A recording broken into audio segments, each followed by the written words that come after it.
Yeah, man. Another day at the office. Yeah. Do you usually start with a track, or do you, like, how does writing work for you? It varies.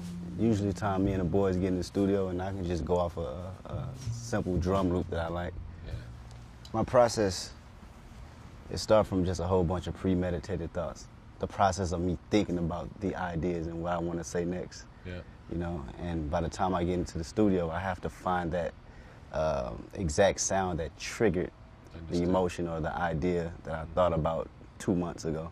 Would you have more than one of those going on at the same time? Like, might you have 6 of those before you go into the studio, or do you do them one at a time? Doing one at a time.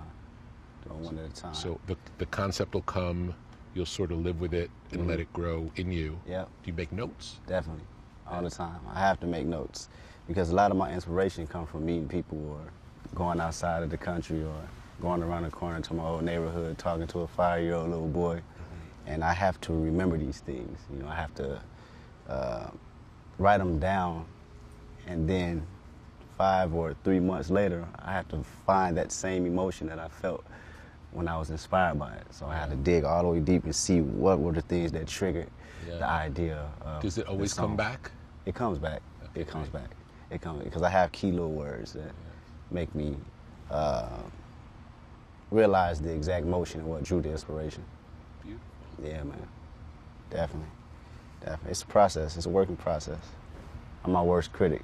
For sure. Tell me about that a little bit. You're critical of you just want it to be really good. Yeah. It's really about me challenging myself. I think my excitement in doing music is me feeling like I'm never stagnant, me feeling like I didn't get comfortable in you know, my own skin of what I think is good or what someone else thinks is good. You know, stepping outside of my comfort zone and mastering it. You know, and that excites me. When I feel like I've accomplished that, it just keeps the hunger for more going. Like I don't feel I can ever stop.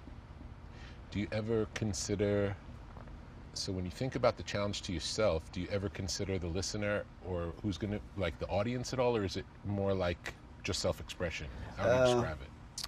I used to consider the listener, but now I'm in a space where if I'm not inspired, I can't really, you know, do the music. You know, I can't feel it. I think I put enough hours and work to be able to pen a 100-bar verse on the spot at any given moment. Yeah. But for me to actually feel an idea and a concept, it has to come from me.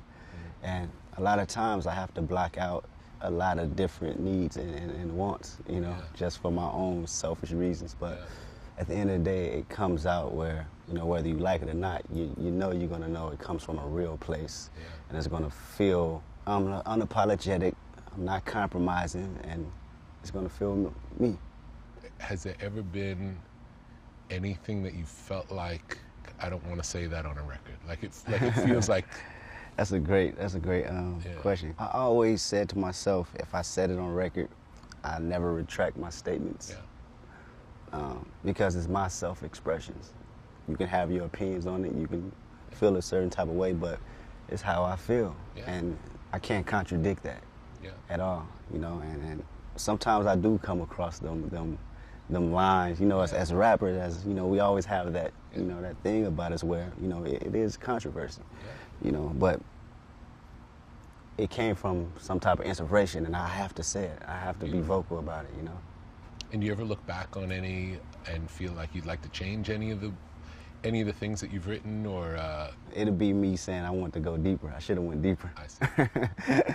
You know, I shouldn't have held back, you know, but moving along, I know, okay, you're not finna be in the box and saying what you want to say, and that's where I'm at now. Content-wise, do you feel like you could talk about anything, or do you feel an obligation to talk about certain things? I could talk about anything. That's great. Anything. I could talk about anything, and this is the challenge for me. Being able to talk about anything and make it connect, you know, to a listener, where the listener can either feel like you or feel like they understand you, or you have just a deeper connection through the music with the listener. talking to a little kid and making that represent something and feel like something, or saying the most brutal, harsh things on record where, you know, society may not want to hear it, you know, but still having that connection. And that's what I think music is about for me, period. Do you think about how to ask this? Let's talk about how you got to this place of doing this. Like, what would have been inspirations along the way for you, musically, lyrically, or philosophically, that got you to this stage? Oh man, that's a journey. I think first off had to be how I was raised, you know, in an environment where having the idea of my father being, you know, just a complete realist, just in the streets, and my mother having this idea of being a dreamer, and me traveling the world and doing all these things that I'm doing today. It starts there first, you know, before I even heard any type of melody or lyric. That was implanted in me first. That's just DNA, you know, of who I am and the things I talk about today. It's always the yin and the yang, the good versus the evil, and that's how I feel as a person. And eventually that, again, eventually that pushed me toward the music that I love to listen to, you know, and it came from Tupac, Biggie, Jay. I mean, you know, your usual suspect. These were the people that was played in my household that not only I loved to listen to, but it kind of complemented my DNA, because these artists always had different perspectives on life in general, and they put that in their lyrics and they put that in their music. And as a kid, I connected with it, you know, because I see my older cousins going through the same type of feelings and emotion that these artists are going through. And as I started to write and dig into my own thing, it just progressed in that same nature, you know. Was that music playing in your house your choice of music, or was it the music your parents were listening to? Or Yeah. how did you get exposed to it? Definitely my parents. Parents. Yeah, my parents fairly young in the city of Compton, and you know, I was basically growing up with them. So the things that they played was more in, you know, there was the hip crowd, you know, so I was being exposed to all these ideas, you know, from Big Daddy Kane to Eazy-E to, you know, the Bay Area, Too Short, E40, you know, back to Marvin Gaye and the Isley Brothers. This field of music, you know, just brought it, you know, my ideas to come. We never would have thought in a million years, you know, that I'd be doing it. It's amazing. You know, yeah, it's amazing. You know, so I owe, you know, my first ideas of how I want to attack music to them. When did jazz find its way into your world? That's crazy. Yeah, it's a trip, because I was in the studio one day with my guy Terrence Martin, and he noticed something about the type of sounds that I was picking in my whole catalog, from my mixtapes to my EPs to just my process of making my debut album to where I'm at now. He noticed the type of instruments I was picking. He was like, man, a lot of the chords that you pick are jazz influence. You're a jazz musician by default, you know. The way your cadence is rapping over certain type of snares and drums, this is everything that a person on the saxophone and on the horn, you know,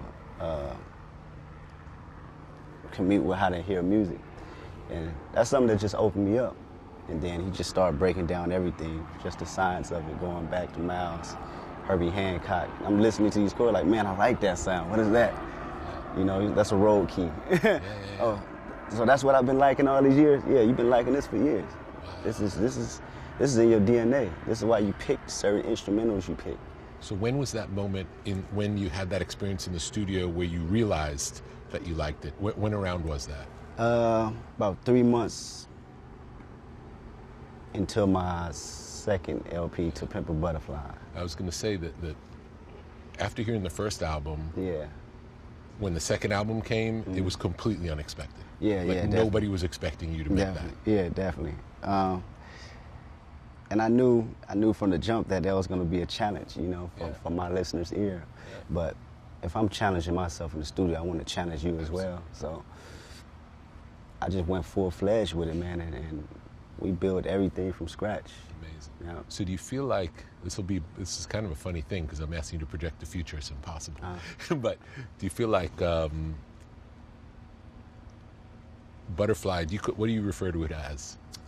Butterfly to pimp a butterfly. Okay. Pimp. It's a few things. Okay. Maybe two pimp. I was going to ask how you like to call it. Let's say the second album. Do you feel like that's more indicative of where things will be in the future, or is it more like that's where you are then or now, and we should, based on the difference between the first album and the second album, should we continue to expect it to change? That's a great question. Again, may not even be possible to answer, but tell me your best thoughts. My best thought, the best answer I can give you, that was me then. Yeah. Not to say that it wouldn't be a continuous or would not.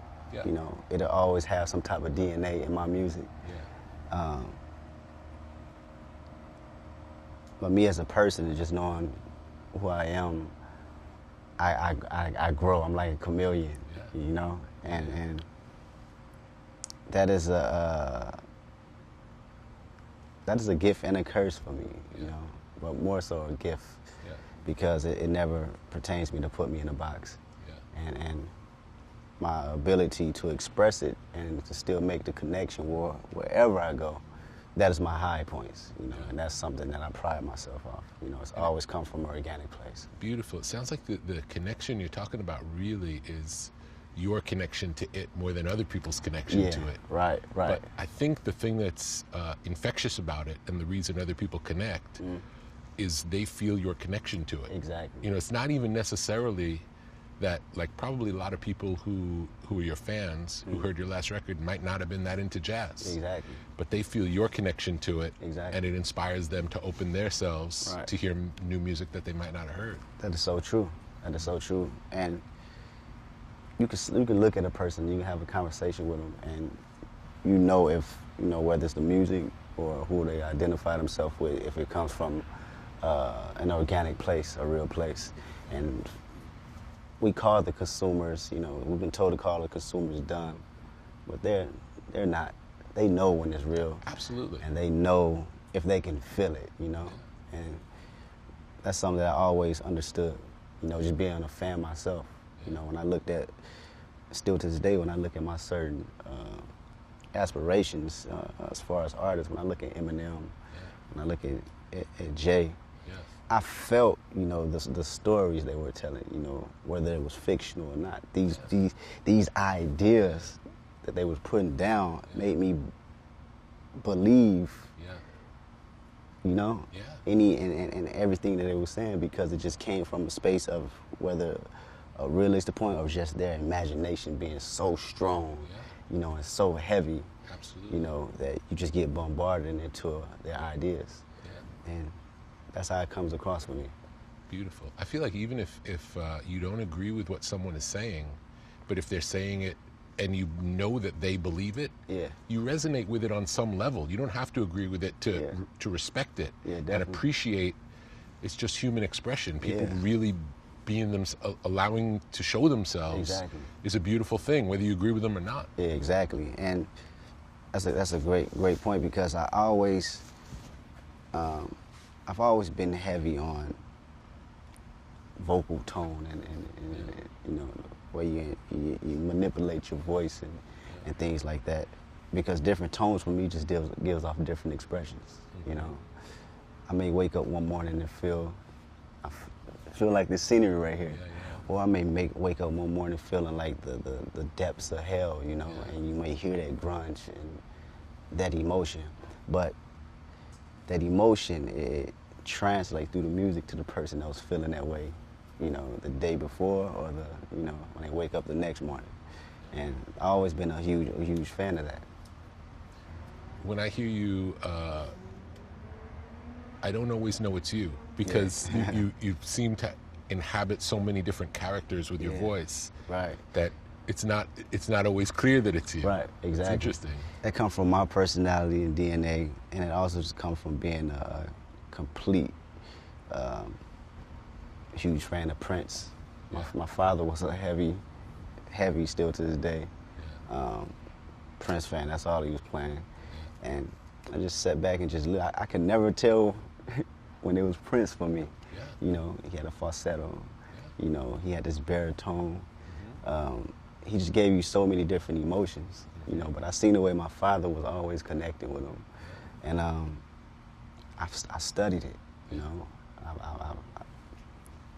Alongside of lyricists, I've studied R&B, I've studied soul, you know, to even pop, you know. And eventually all these things, you know, gathered up to how I connect and approach music.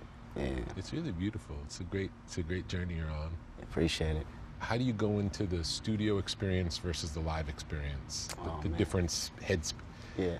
Your mental state going into each of those things. Man, that is a whole nother beast for me. You know, I drive people racket because I approach my stage performance the same way I approach the studio.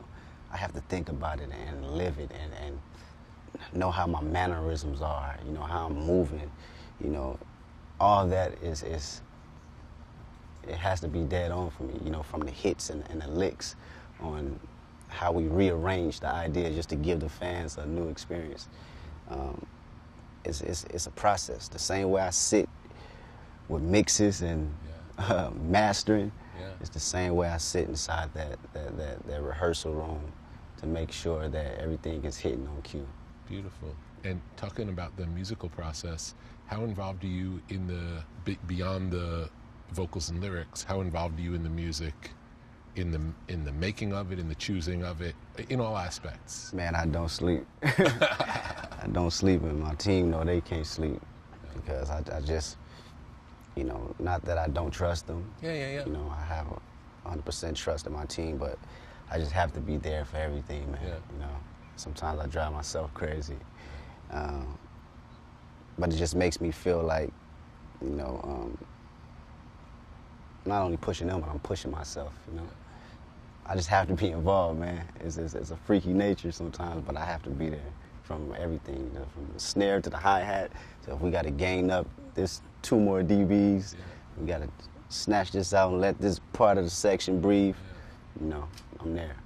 Have you ever written to a track and then afterwards decided to keep the song but change the track? Has that ever happened? Oh yeah, all the time. Definitely. Or in the case of building on the track and the pieces that we build it on, it sounds better than the actual bottom. Yeah. And just being able to know how to be a minimalist in certain areas and pull something back. And letting a new thing breathe opens it up for more. And that's a trial and error though. This is something I couldn't tell you 10 years ago or, you know, 6 years ago. But it has been plenty of times, and, you know, it's really just about pushing myself and pushing the musicians to, you know, not settling. You know, we can put this in a space where it can be better. So do you usually have the musicians playing all together, or do you do parts individually? Sometimes we play all together, sometimes we do parts individually. And if they're playing all together, would you like conduct or say, let's try it like this? Yeah, definitely. I have to be. Or we'd be everywhere. It'd be just a bunch of crazy sounds, you know, with no arrangement, you know. And when I say musicians, it's not all the time someone that can play an instrument. Yeah. You know, a person that can chop and break down a crazy sample is a musician to me, because that's a lost art, you know. And someone that can pull out the MPC, you know, from out the dungeons, out the crates, you know, and be able to break down some crazy drums along with a crazy bass player, you know. These are the people that I like around me. Yeah. Have you ever written anything more before hearing a track almost like it was poetry? Like, do you know, like... Yeah. A few times I've written full songs, and I had to find the actual instrumentation to match it. Wow. You know, and that's fun. Yeah. That's fun because it gives me the, not only me, but it gives the producer the freedom to build around the lyrics, you know, and certain words that get tossed out, a sound just might crack over top of that, and they know the cadence. Yeah. Yeah, for sure. It's cool to have just a lot of different ways of doing it. It's like more moves to the basket. It's got to be good. Exactly. I never know how a song is going to turn. I may think I know, you know, but it may come a whole new direction. It may give off a whole new entity of its own, you know, from the approach to how I wrote it, to me going in the booth just freestyling. It usually comes across with no sign of how. How do you know when it's good? How do you know when it's good? Or how do you know when it's done? You Man, know, either of those. I think that's the question. I think that's the question of our artists and just people who create. It's just a feeling, man. You can feel it. It's just a feeling. Great. It's not rocket science. Yeah. I'm sure you know. Absolutely. It's just that feeling. It's just that feeling that everyone gets, you know, or that feeling that you just get along. Everybody may not get it. Yeah. Everybody may not get it till it comes out. Yeah. And it be that thing, and then they say, oh, you know. Have there been any reactions to your music that have surprised you, either songs or projects where people reacted either better, worse, different? Surprise. Yeah. My first album, Good Kid, Mad City, this was me being fresh in the game, and I already knew what songs, well, in my head, I knew what songs were going to be big records, you know, radio, single. I'm playing the game. I'm a new artist, and, you know, I have enough knowledge just going through meetings and going to labels and trying to get signed in my early 20s and things like that. I just know how the game works. So I'm creating these records, you know, for the radio, and you know, just for people, just ear candy for people to enjoy. So in my mind, I'm thinking these are going to be the biggest records on the album, you know. But turns out that a song called Mad City, where I'm just rapping for maybe 40 bars or 30 bars, is probably the song with the biggest connection on that project. Interesting. And that threw me for a loop. Yeah. But it also gave me an insight clear enough to know sometimes it's not about, you know, what you think is going to happen or what you feel, you know.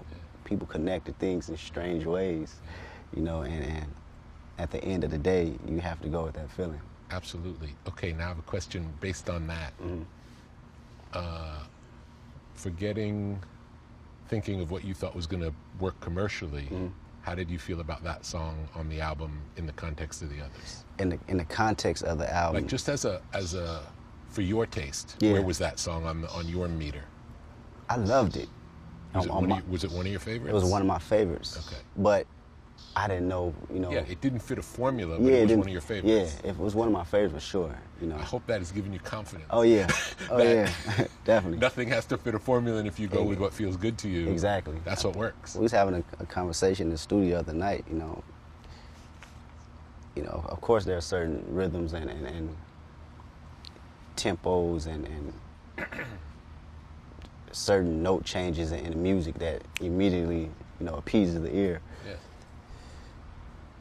But when something just feels good, it can be a tree branch falling off the ground and somebody hitting that right key or that right lyric on that tree branch, and it'd be the biggest thing in life, because you just can't stop sound, you can't stop frequency.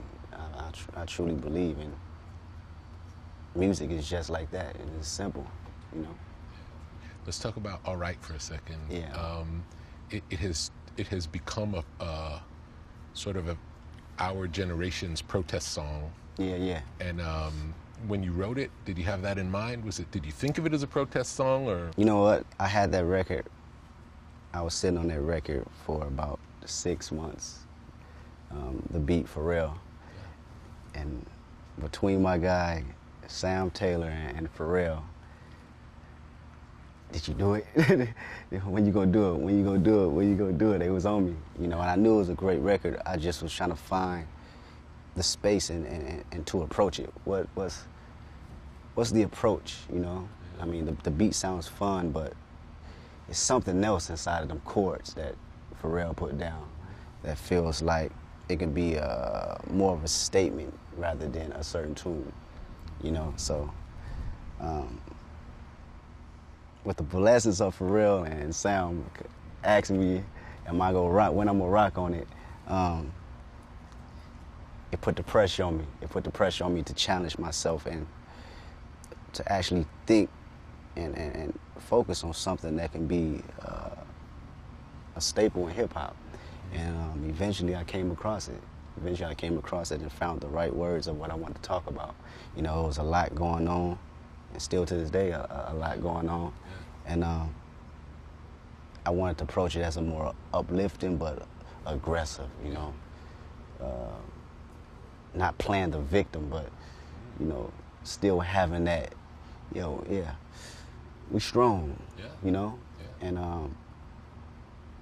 that was one record that executed exactly how my approach was the moment I put that pen to the paper. So you had the beat for like 6 months and then... Yeah, You definitely. didn't have any words at that point? I didn't have any words.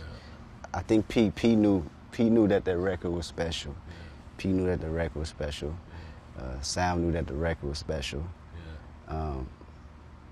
They probably knew it before I even, you know, had a clue, you know, so I'm glad that they put that pressure on me to actually challenge myself. Because sometimes as a writer, you know, you can have that writer's block and you know, when you like a sound or a type of instrumental, you want to approach it the right way, so you sit on it. Yeah, I think also sometimes like the, maybe like the right content wasn't where you were at for those 6 months. Like, you know what I mean? It's like the universe has a way of like, the timing of it is not really on our control. You can't say, well, I got this track I like, so I'm going to write to it now. It's like, it comes when it's supposed to come, and it's relevant in the world. And it's like, it works the way it's supposed to work. Yeah, definitely. You just have to be open to it and ready for it when it comes. Exactly, exactly. I remember hitting P on the text and like, man, I got the lyrics. You know, and typing the lyrics to him. He's like, that's it. And did you have a scat over it before or nothing? Yeah, I had a scat. And it had that phrasing? Different cadences. You know. Hook or not yet? P had the hook. Oh, cool. Yeah, P had hook. Yeah, P had the all right. That's him on the hook.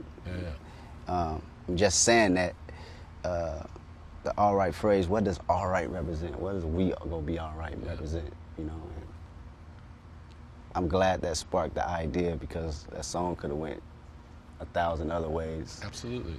Yep, 1,000 other ways. What do you listen to mostly, would you say, now? Like now, my list of music right now is ranging just a whole bunch of oldies. That's cool. Yeah, it's kind of trippy. Same usual. Marvin Gaye. Isley Brothers. I don't know, man. Would you say more R&B than hip hop? It's more R&B. Or it's more soul. Yeah. Could you imagine making an album in the future where you're not rapping? You consider yourself first and foremost a rapper. Yeah, definitely. Okay. Yeah, I think I got the confidence for it. Okay. Yeah, I got the confidence for it. I have the experience and the time to approach it. If I can, you know, master up the idea and the time to approach it the right way, I think I can pull it off. I feel like it's really interesting now with what's going on in hip hop. You seem, it's almost like you're a throwback to when lyrics mattered, because it feels like so much of hip hop today is more about vibe and swag and personality and less about words. And it sometimes sounds like even the MC doesn't know what he's saying on today's record. Right. So it's interesting to hear the sort of clarity and depth that you go lyrically. The clarity, I got my clarity just studying M when I was a kid. I always, you know, how I got in the studio was just all off curiosity. I had a love for the music, but it was curiosity, you know. But then I heard Marshall Mathers LP, I was just, how does that work? What is he doing? How is he putting his words together like that? What is that? What's the track under it? Oh, that's a double. It's an ad-lib. An ad-lib? What is that? You should go in the studio and see, you know. I do that. How is he projecting? How is his words cutting through the beat like that? What is he doing that I'm not doing now that I'm into it? Yeah. His time is impeccable, you know. When he want to fall off the beat is impeccable, you know. And these are certain things that through experience and time that, you know, I had to learn. It's lucky that you got to learn it as young as you were. Yeah. It just gave you the ability to grow so much. Yeah, definitely. 13, 14 years old. Crazy. In one of your lyrics, you mentioned meditation. Mm-hmm. Do you have a meditation practice? Yeah, man. I have to have at least 30 minutes to myself. Nice. If it's not on a daily, every other day, to just sit back, close my eyes, and absorb what's going on, you know, the space that I'm in. When you're in music, and everybody knows this, the years are always cut in half because we always have something to do. You know, whether we're in the studio for 4 months, that go by. Or now you gotta go on the road for 5 months, that go by. Next thing you know, 5 years done went by, and you're 29 years old, you know? And for me now, I have to find a way to understand the space that I'm in and how I'm feeling at the moment. Because if I don't, it's going to zoom. I know, I can feel, you know, and I'm sure you know what I'm talking about. Yeah. It just goes, you know, and then you miss out on your moment because you were so in the moment, you didn't know the moment was going on. If that makes sense. Yeah, absolutely. Yeah, and can also get lost. I know some artists get lost in touring, and they become less relatable. Like the stuff they have to write about doesn't relate because all they know is being on stage and accolades and hotels and like stuff that's like their reality is so different than everybody else's reality that it's not so interesting. Especially if that's all you talk about. Definitely. It's definitely a different. It's a like to call it a cartoon world, you know, and you can really get lost in it so fast. You know, it's scary out there. It's so scary, man. And how do you get the idea to do the 30 minutes every day or every other day? Well, just knowing my scheduling and how much I just think about music, you know. Someone brought it to my attention. It's all I think about, you know. And there's nothing wrong with it. It consumes me. It consumes my life. I breathe it, you know. Like, I can't think about nothing else, you know. And once I start realizing that, you know, okay, I know that I have to give it some time and space every now and then, you know. And that 30 minutes helps. That 30 minutes helps where I can totally zone out and not think about my next lyric, you know? And it gives me a restart, a jump start, and a refresh, and lets me know why I'm here doing what I'm doing.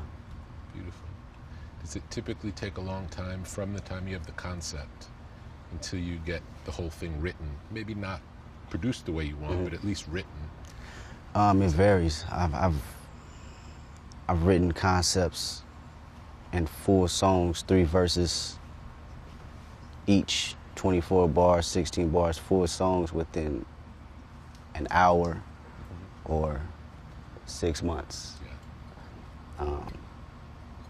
It just moves like that sometimes for me. When you have the concept, you said before that you're surprised sometimes by how the record comes out. Yeah. But do you know the message you're trying to get across before? Oh yeah. So you always know that in advance. Definitely. Okay. That's that nature comes from the skills of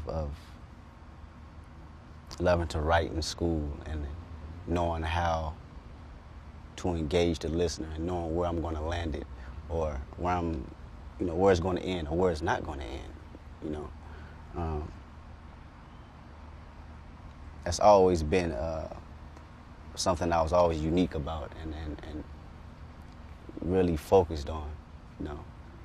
Where does this thing go, you know? And I have that premeditated in the process of me pushing the lyrics.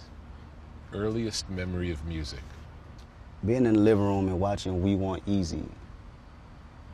How old would you say you were? I had to be 4, maybe.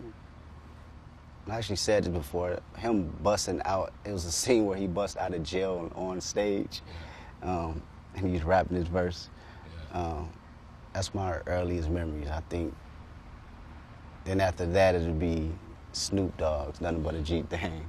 I was heavy into music videos. This when the box was out. You had to order.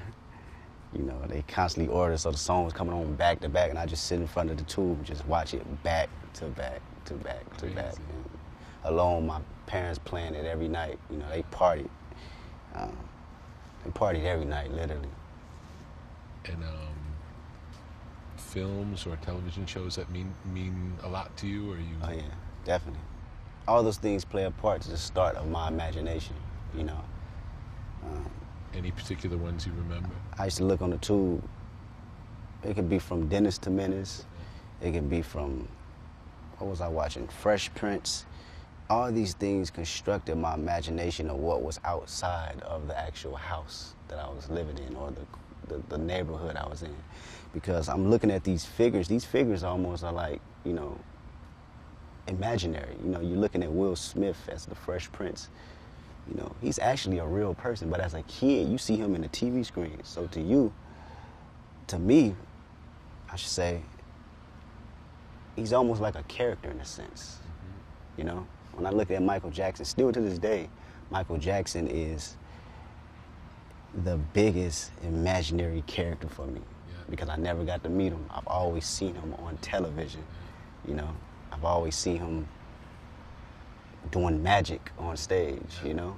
So I'm looking at this guy as just a figment of my imagination, and me wondering how did they get, you know, beyond to that television screen, you know? So all these things played a part with me being where I'm at today, from the music to what I'm watching, and just my perspective. My perspective was always that I'm not just watching TV, I'm trying to figure out how does he do that, you know? Just curiosity.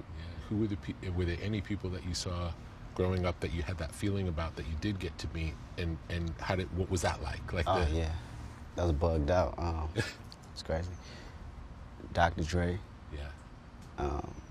Snoop Dogg. Dre for sure. Tell me about your relationship with Dre. Oh man, it's a great thing, man, because I once looked at it as just me being an ultimate fan. I'm still a fan to this day, but to actually sit down and have conversations beyond the music, he wasn't just a figment of my imagination that I was watching on TV screen, you know. It's almost confirmation. The people I watch, they just didn't get there out of pure luck. They actually worked hard, and they are human beings with real emotions, real drive, real consistency, real hunger, you know. It's way deeper than just a fan now, you know, and that always tripped me out because I told them about the story when I seen them when I was 8, 9 years old with Tupac on Rosecrans. Fast forward 15 years later, I'm in the studio with him, and I'm telling him that story, and he remembers it. So beautiful. That just, you remember that? He's like, yeah, I remember that. Everybody was out in the street. Y'all was across the street from a burger spot. Yeah, that's my burger. Yeah, I was one of the kids out there that was watching you. Crazy, right? It's crazy to me. Yeah, crazy to me. It's an interesting part of it. There's both the amount of work that goes into doing it and being able to keep doing it. It's not, you know, sometimes when you're a kid and you see the person on the screen, you think, oh, I want to have that life, but you don't understand what goes into into it. But then also, even if you have the work ethic, there's still a tremendous amount of luck involved. Even if you're the best in the world, not everybody gets to find out. Man. It's like so many elements have to go right. It's crazy. The stars, it is. They really align. It's true. You know, it is so much, so many talented artists out there that I come across every day, and things just don't plan out. It can be from their own personal experiences or issues or management. It's something that is an undescribable nature, you know. It's an undescribable nature for sure. Yeah. On the second album, you have I'll call it the poem that happens over and over again. Yeah. I remember you was conflicted. Yeah, definitely. When did that idea come up to use that over and over again? It came into the process of me actually recording the records. I wanted a thread conceptually just ties in the songs. I've always just been a fan of just movie flicks and, you know, writers in general. I just love writers, man. Like, sitting in a screening where people just come up with the craziest, wackiest ideas, you know, and that was a process that came along while I was writing the record, you know, and it worked out, you know. It's so cool. Appreciate it. Yeah. Appreciate it. So, but it wasn't. There was no influence of like there was some old album you heard that did something like that. Nah. That's great. It must have been if anything, it was a movie subconsciously in the back of my mind. Yeah. It resonates and feels unusual, but it pulls you further into it. And then also sometimes when I'm listening to it and it comes up. I remember the first time I was listening to it, I was like, "Oh, wait a minute! I think it messed up. You know, it's playing again. You know, like I didn't." Those are things that I like. Yeah, absolutely. Those things they're fun and they're funny. It also to me. pulls you out of the normal experience of just sitting back and listening. It's like it makes you question what's happening. Yeah. And then it forces you to pay attention in a new way. And it forces you to listen again. It really does. And again, or it forces you just don't listen at all anymore. You know, so whatever your taste may be at the time, but you're going to go back to it eventually. How do you celebrate when something good happens? That's the question of my team asks me every day. Really? I don't know if it's the actual moment or me getting back in and doing something new or further than that. I think that's the thrill for me. I feel the same as you. Yeah, it's a crazy feeling for me. Like I don't know if it's not the actual celebration for me. It's about not doing it again, but doing something fresh. Yeah. And it's almost like the opportunity to do something new. Can you think of a disappointment that you've had? Finding the balance between family and music. That is the disappointment, because when you're doing this, it comes a lot of sacrifice. You know, you're gonna miss a lot of birthdays. You're gonna miss a lot of moments. Those are my earliest disappointment. The idea of that, knowing those, times were coming, and they came, and it's gonna be more of it, and me not learning to find the balance. It always was a stress, for me, because you have certain people you care about and you love, and sometimes you may get lost in the music so far, you may forget how much you mean, to the people that you came up with, or your family, or your mother, or your father. You can hear it, and you can hear, even if it's not as blunt or as vocal, you can hear the sort of disappointment, For the most part, are the people around you supportive of what you're doing? Yeah, definitely. They're supportive, but everybody has feelings, and sometimes, and in the position that I'm in, they may not want to express those, real feelings, because it may bring worry, or they don't want to bring worry or stress into my life, So them finding that balance and the time to do that, it can be somewhat of a weary situation, So on a personal scale, that'll be disappointment, for sure. But do you have anyone around you who tells you if something's not good? Oh, yeah. like either if you do something that's they perceive as out of line, or for sure. I'd be head over heels right now, if I didn't have a certain type of grounded family or team that just have my best interest, not only as in music, but as a person. Everyone that's around me, everyone that's even around this, this area has been with me since I was 15 years old, and these are the same people I keep around, and hopefully eventually, I know we, grow, as people, and outgrow some people in different natures, but I will hope that, these same people will continue to grow with me, because I Beautiful. I can't stop. Yeah. You know, I can't stop. And musically, you have anyone who's like, it's not good enough? Or are you the biggest team. critic? Or your team will do it too? My team will do it too. Yeah, man. Yeah, I think that's how I became the biggest critic. I see. Of myself. I see. Because through their criticism, you learned my skin to be better. Yeah, it's tough. Yeah. Top dog himself, you know, the CEO of the company. When I was 16, that verse ain't good. That's whack. You know, you're a kid like whack. You know, your feelings will get hurt. Yeah. But after constantly, you know, you grow tough again, and you get better, and you're being pushed. Yeah. It's in service to you. Him saying that is in service to you. Definitely, because it taught me to know what to do and not to do on record. Yeah. You know, as far as lyricism, as far as my approach, because I've had the training. I have the rap boot camps, being in there with my team and just going at it, sleeping on couches for hours. I've had the process for 10 years plus. And in doing that, you know, I just developed a critiquing and a liking for what I know, what I'm capable of. Yeah, beautiful. Do you have any idea of the direction that's coming next as far as writing goes? Or is it too soon? It's soon. I have ideas though. I have ideas, and I have a certain approach that I want to see what it manifests to. You know, I wanna put all the paint on the wall and see where that goes. You know, maybe you can help me with that. Cool. For sure. Do you usually like for Butterfly?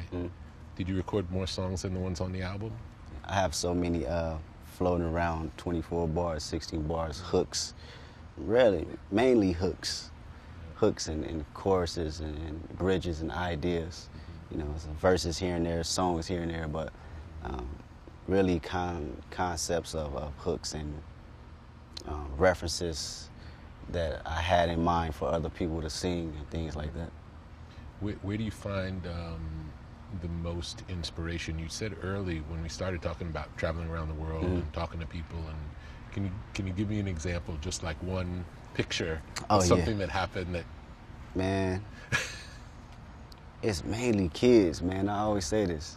Kids bug me out because they have no fear in nothing. Like nothing. I sit there and I talk to kids, like my little niece, you know, she's 2 years old, but she fears nothing, and she has no concept of reality as we know it. That always inspired me to write for some reason, man. It don't necessarily have to be whatever the actual child is pertaining to, but it gives me a moment, talking to them gives me a moment to step back and look at the world for what I know it and for what this kid sees. You know? They say kids are much closer to God in that way. Like it's they're heavy. not yet indoctrinated into society, so they're closer to just pure essence. Exactly. Because deep down, we're all kids at heart, and I know I am. I'm the biggest kid ever. You know, so I can be able to relate and communicate with them in a way that I watch most adults can't. You know, I'll sit there and hold a conversation, you know, and go back to the studio, man, and write the most bugged out song, you know, just because it just gives me, like I said, it gives me a chance to sit back and allow myself to look at the perspectives of, you know, the different spectrum of having responsibilities and not having any at all. It's fun talking to you, man. Yeah, man. I've read it. This is great introduction. Anything else you want to talk about? Check out the space, man. Okay. I'm in a creative zone. This is. Should we go inside and record? You're right, exactly.